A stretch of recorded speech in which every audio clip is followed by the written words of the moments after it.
بسم اللہ الرحمن الرحیم۔ ہم اپنے سلسلے کو آگے چلا رہے تھے۔ قیامت کی نشانی حضرت ابو سعید خدری رضی اللہ تعالیٰ عنہ فرماتے ہیں کہ ایک مرتبہ رسول اللہ صلی اللہ علیہ وسلم مال غنیمت تقسیم فرما رہے تھے۔ اتنے میں قبیلہ بنو تمیم کا ایک شخص آیا اور گستاخانہ لہجے میں کہنے لگا، یا رسول اللہ، غنیمت کی تقسیم میں انصاف فرمائیں۔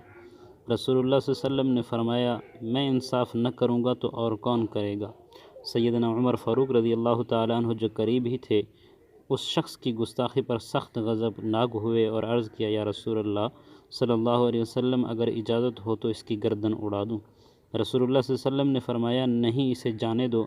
اس کے ساتھی ایسے لوگ ہیں جو کثرت سے نماز پڑھیں گے اور روزے رکھیں گے، یہاں تک کہ تم کو اپنے نماز روزے ان کے مقابلے میں حقیر معلوم ہوں گے۔ وہ لوگ قرآن پڑھیں گے لیکن ان کے گلے کے نیچے سے اترے گا نہیں۔ وہ دین کے حلقے سے اس طرح نکل جائیں گے جس طرح تیر نشانے کے پار نکل جاتا ہے۔ تو یہ بھی ایک نشانی ہے۔